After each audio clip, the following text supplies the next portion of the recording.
Good morning!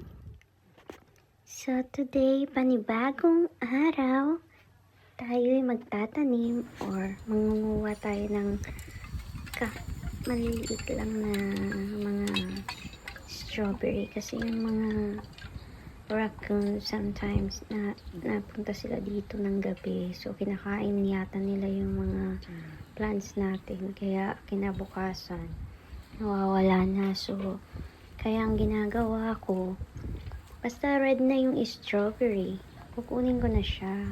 Tsaka okay na rin naman yung ganyang kaliliit. Yan o, ganyan kaliit. Basta red na siya, okay na sa akin. Ganyang kalaki, okay na. Kasi lagi ako nag-aantay, nakailang beses ako nag-antay nun. Then tapos, parang kinakain siya ng mga raccoons, iba't ibang animals na napunta dito sa gabi.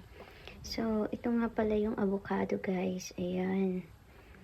Finally, nagka-avocado na tayo. Pero yung iba, nag-dark siya. As you can see, the back. Yun. I don't know why. So, yun nga. Itong mga tanim natin, bagong tomato yan. So, update ko lang din kayo. Meron din ako grapes dyan. Green pa lang siya. And then, ayan, may peach, pero nawala kasi yung ano niyan eh, yung pinakabunga ng peach, ewan ko. So, ayan, awayan, flowers. So, meron din kami niyan sa front and then the side ng house. Tapos, itong place na to is backyard.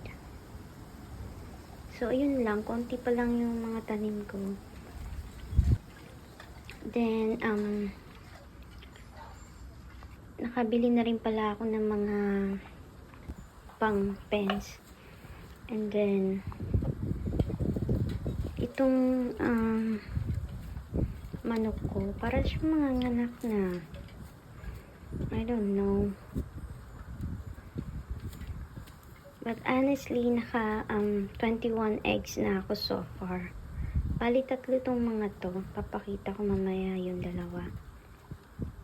Ayan o, nag-okay na siya dyan. Nagla-labor ang ate mo. So, medyo magulo yung back house namin, guys, kasi maraming gamit. Itong space na to talagang ginawa na lang namin kasi nung binili namin tong 3 chicken, maliliit pa lang sila. Hindi namin nakalain na lalaki sila. So, no choice na. Kundi i-keep na lang din namin. Before kasi gusto lang namin ng pets. Yung parang nakakatuwa. Ayan o. Manganganak na siya. Ay, thank you so much for the eggs.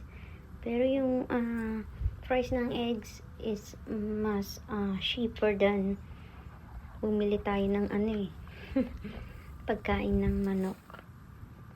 So ito yung update ko sa backyard. So ayan yung dinig niyang hole. Then ito si pangalawang girly. Yan, nayahan namin sila lumabas sa umaga.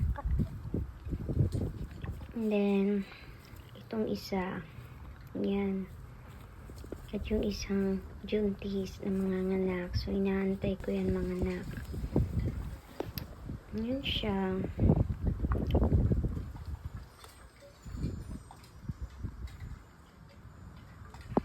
Okay, that's it. Bye, guys. Thank you for watching.